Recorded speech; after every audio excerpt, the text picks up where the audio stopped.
നമസ്കാരം, എല്ലാവർക്കും പുതിയൊരു വീഡിയോയിലേക്ക് സ്വാഗതം. ഇന്നത്തെ റെസിപ്പി നമുക്ക് ഇഫ്താർ സ്പെഷ്യലായിട്ട് ചെയ്യുന്നതാണ്. അതായത് നമുക്ക് സ്നാക്കായിട്ട് കഴിക്കാൻ പറ്റുന്ന ഒരു ബോക്സ് ഷവർമയാണ് ഇന്ന് ഞാൻ ചെയ്യാൻ പോകുന്നത്.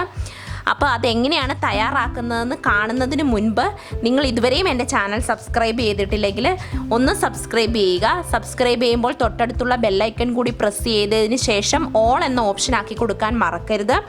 അതുപോലെ തന്നെ വീഡിയോ കണ്ട് ഇഷ്ടപ്പെടുകയാണെങ്കിൽ ലൈക്ക് ചെയ്യാനും ഷെയർ ചെയ്യാനും മറക്കരുത്. അപ്പം നമുക്ക് വീഡിയോയിലേക്ക് കിടക്കാം. അപ്പം നമുക്ക് ബോക്സ് ഷവർമ തയ്യാറാക്കാം. ഇതിന് ഫില്ലിങ് ഞാനിപ്പോൾ ഇന്ന് എടുക്കുന്നത് ചിക്കൻ പീസസ് ആണ്. നിങ്ങൾക്ക് ഫില്ലിങ് എന്ത് വേണേലും എടുക്കാം. വെജിറ്റേറിയൻസിന് പനീർ അതുപോലെയുള്ള എടുക്കാം. നിങ്ങൾക്ക് ബീഫ് എടുക്കാം, ചിക്കൻ എടുക്കാം, മട്ടൺ എടുക്കാം. വളരെ കുറച്ച് ക്വാണ്ടിറ്റി ഞാൻ കാണിക്കുന്നു. അതുകൊണ്ട് ഒരു 5-8 ബോൺലെസ് ആയിട്ടുള്ള ചിക്കൻ്റെ പീസസ് നന്നായിട്ട് കഴുകി വൃത്തിയാക്കി എടുത്തിട്ടുണ്ട്. ഇനി നമുക്ക് ഇതിലേക്ക് 1 teaspoon lemon juice, 1/2 teaspoon ginger garlic paste, 1/2 teaspoon Kashmiri chilli powder, ഒരു 1/2 ടീസ്പൂൺ തന്നെ കുരുമുളക് പൊടി, 1/4 ടീസ്പൂൺ മഞ്ഞൾ പൊടി, 1/4 ടീസ്പൂൺ ഗരം മസാല, 1/4 ടീസ്പൂൺ പെരിഞ്ജീരകത്തിന്റെ പൊടിയും കൂടെ ചേർക്കണേ, 1/4 ടീസ്പൂൺ ഉപ്പ്. ഇത് നന്നായിട്ട് ഒന്ന് യോജിപ്പിക്കാം.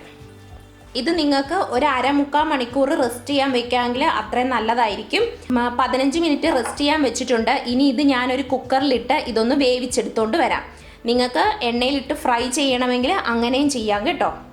ഇത് കുക്കറിലിട്ട് വേവിക്കാനായിട്ട് വെച്ചിട്ടുണ്ട്. ഒരല്പം വെള്ളവും അല്പം വെളിച്ചെണ്ണയും കൂടെ ചേർത്ത് കൊടുത്തിട്ടുണ്ട്, ഒന്ന് അടുക്കി പിടിക്കാതിരിക്കാനായിട്ട്. നമ്മുടെ ചിക്കനൊക്കെ വേവിച്ച് എടുത്തിട്ടുണ്ട്. അതിനുശേഷം കൈകൊണ്ട് തന്നെ ചെറുതായിട്ട് നുറുക്കിയെടുത്തിട്ടുണ്ട്. ഇനി നമുക്ക് ഇതിലേക്ക് കുറച്ച് വെജിറ്റബിൾസും കൂടെ ചേർത്ത് കൊടുക്കാം. ഒരുപാട് വെജിറ്റബിൾസ് ഒന്നും വേണ്ട, ഒരല്പം മതി. ഒരു ചെറിയ ടൊമാറ്റോ ഫില്ലിങ് കൊടുക്കാനായിട്ടല്ലേ, അപ്പം എല്ലാം കൂടെ വരുമ്പോൾ ഒരുപാടാകും. അപ്പോൾ ക്വാണ്ടിറ്റി കുറച്ച് ചെയ്യുന്നവർ അതനുസരിച്ച് എടുക്കുക. ഒരു ചെറിയ ടൊമാറ്റോ, ഒരു ചെറിയ കുക്കുംബറിൻ്റെ ഹാഫ് പോർഷൻ എടുത്തിട്ടുണ്ട്. ഒരു ചെറിയ സവോള ചെറുതായിട്ട് കൊത്തി അരിഞ്ഞത്, പിന്നെ ഒരു ചെറിയ ക്യാരറ്റ് ഗ്രേറ്റ് ചെയ്തെടുത്തിട്ടുണ്ട്. നിങ്ങൾക്ക് ക്യാബേജ് വേണമെങ്കിൽ ക്യാബേജും ചേർക്കാം കേട്ടോ. പിന്നെ ഒരല്പം മല്ലിയിലയുടെ ഫ്ലേവർ ഇഷ്ടമാണെങ്കിൽ ഒരല്പം മല്ലിയിലയും കൂടെ എടുക്കാം. ഇനി നമുക്കിത് നന്നായിട്ടൊന്ന് മിക്സ് ചെയ്തെടുക്കാം. ഇത് നന്നായിട്ട് മിക്സ് ചെയ്തെടുത്തിട്ടുണ്ട്. ടേസ്റ്റ് ചെയ്തപ്പോൾ ഒരല്പം ഉപ്പിൻ്റെ കുറവുണ്ട്, അപ്പോൾ ഞാനൊരല്പം ഉപ്പും കൂടെ ചേർക്കുവാണ്. ഫില്ലിങ് ഒന്നെങ്കിൽ നമുക്ക് ഇങ്ങനെ തന്നെ വെക്കാം. ഇനി നിങ്ങൾക്ക് വൈറ്റ് സോസ് ഉപയോഗിക്കണമെങ്കിൽ ഇതിൻ്റെ കൂട്ടത്തിൽ വൈറ്റ് സോസും കൂടെ മിക്സ് ചെയ്ത് ഉപയോഗിക്കാം. ഞാനിപ്പോൾ ഇവിടെ വൈറ്റ് സോസ് ഉപയോഗിക്കുന്നില്ല. ഇല്ലെങ്കിലും നല്ല ഫ്ലേവർ തന്നെ വരും. വൈറ്റ് സോസിൻ്റെ ഫ്ലേവർ ഇഷ്ടമുള്ളവർ അങ്ങനെ ഉപയോഗിക്കുക കേട്ടോ. അപ്പോൾ നമ്മുടെ ഫില്ലിങ് റെഡി ആയിട്ടുണ്ട്. ഇനി നമുക്ക് ഇതിൻ്റെ ഔട്ടർ പോർഷൻ എങ്ങനെയാണ് തയ്യാറാക്കുന്നതെന്ന് നോക്കാം. അപ്പം ഇതിൻ്റെ ഔട്ടർ പോർഷൻ തയ്യാറാക്കാനായിട്ട് ഞാനിപ്പോൾ ദേ ഗോതമ്പ് മാവ് ചപ്പാത്തിയുടെ പരുവത്തിൽ കുഴച്ചെടുത്തിട്ടുണ്ട്. നിങ്ങൾക്ക് ഇതിന് പകരം മൈദ മാവ് ഉപയോഗിക്കണമെങ്കിൽ മൈദ ഉപയോഗിക്കാം. അപ്പം ഞാൻ ഇനി ഇതൊന്ന് ചപ്പാത്തിയുടെ വലിപ്പത്തിൽ ചപ്പാത്തി പോലെ ഒന്ന് നേർമയായിട്ടൊന്ന് പരത്തിയെടുക്കട്ടെ. ഇതിൻ്റെ മാവ് എടുക്കുക, അത് വെച്ച് കൊടുക്കുക. ഇനി ഇതൊന്ന് നമുക്ക് പരത്തിയെടുക്കാം. അപ്പം ഗോതമ്പാവുമ്പോൾ നമ്മൾ ഒരുപാട് അങ്ങ് പരത്തരുത്, കാരണം നമുക്കിത് പൊതിയാനുള്ളതാണ്, അപ്പോൾ വിട്ടുപോകും. അതുകൊണ്ട് നമുക്കിതൊരല്പം കട്ടിക്ക് പരത്തിയെടുക്കാം.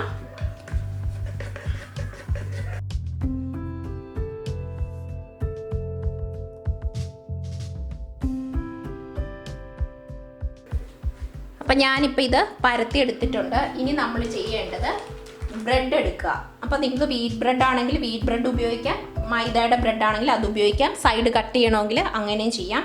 ഇത് ഏകദേശം നമ്മുടെ ചപ്പാത്തിയുടെ സെൻട്രലായിട്ട് വെക്കുക. അതിനുശേഷം നമ്മുടെ ഫില്ലിങ് ഈ ബ്രെഡിൻ്റെ മുകളിലേക്ക് വെച്ച് കൊടുക്കുക.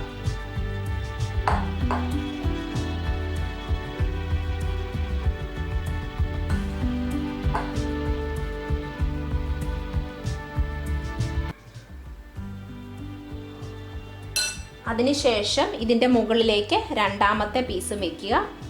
ഇനി നമ്മൾ ചെയ്യേണ്ടത് നമുക്ക് ഈ ചപ്പാത്തി കൊണ്ട് ഇതിനെ കവർ ചെയ്യണം. അപ്പം ആദ്യം ഒരു സൈഡ് മടക്കുക. അപ്പോൾ നമ്മൾ ഒരല്പം വെള്ളവും കൂടെ ഇടയ്ക്കൊന്ന് തടവി കൊടുത്തിട്ട് ഒട്ടിച്ചെടുക്കുക.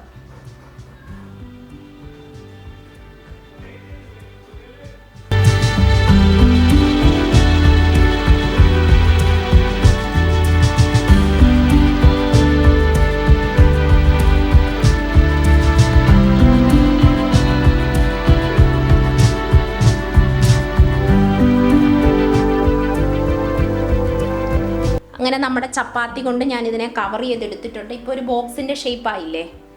അങ്ങനെ ബാക്കി ഫില്ലിങ് മുഴുവനും ഞാൻ ഇതുപോലെ ചെയ്തെടുക്കട്ടെ. നമുക്കിതൊരു പാത്രത്തിലേക്ക് മാറ്റി വയ്ക്കാം. അപ്പം ഇനി നമുക്ക് ചെയ്യേണ്ടത്, ഞാൻ മുട്ടയിൽ മുക്കി ബ്രെഡ് ക്രംസിൽ മുക്കി നമുക്കിത് വറുത്തെടുക്കാം. അപ്പം ഇത് നന്നായിട്ട് നമുക്ക് എല്ലാ വശവും ഒന്ന് മുക്കിയെടുക്കാം.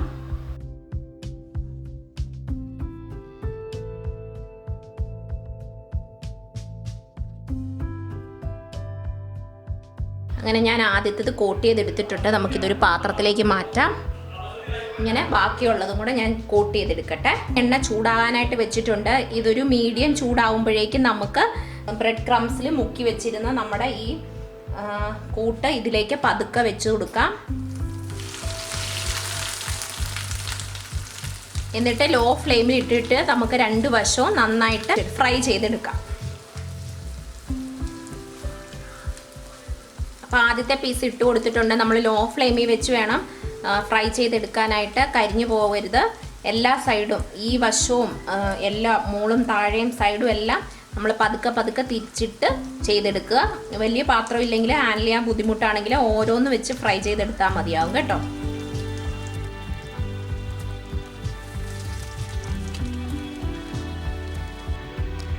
അങ്ങനെ നമ്മൾ ഇഫ്താർ സ്പെഷ്യലായിട്ട് ചെയ്ത നമ്മുടെ ബോക്സ് ഷവർമ ഇവിടെ റെഡി ആയിട്ടുണ്ട്. നിങ്ങൾ എല്ലാവരും ട്രൈ ചെയ്ത് നോക്കണം. വളരെ ടേസ്റ്റിയാണ്.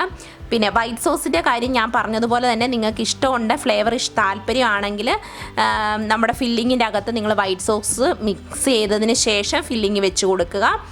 അപ്പോൾ ഇന്നത്തെ റെസിപ്പി നിങ്ങൾക്ക് എല്ലാവർക്കും ഇഷ്ടപ്പെട്ടെന്ന് വിചാരിക്കുന്നു. എല്ലാവരും ട്രൈ ചെയ്ത് നോക്കിയിട്ട് ഫീഡ്ബാക്ക് അറിയിക്കണം. അപ്പോൾ നമുക്ക് വീണ്ടും പുതിയൊരു റെസിപ്പിയിലൂടെ കാണുമ്പോഴേക്കും നന്ദി.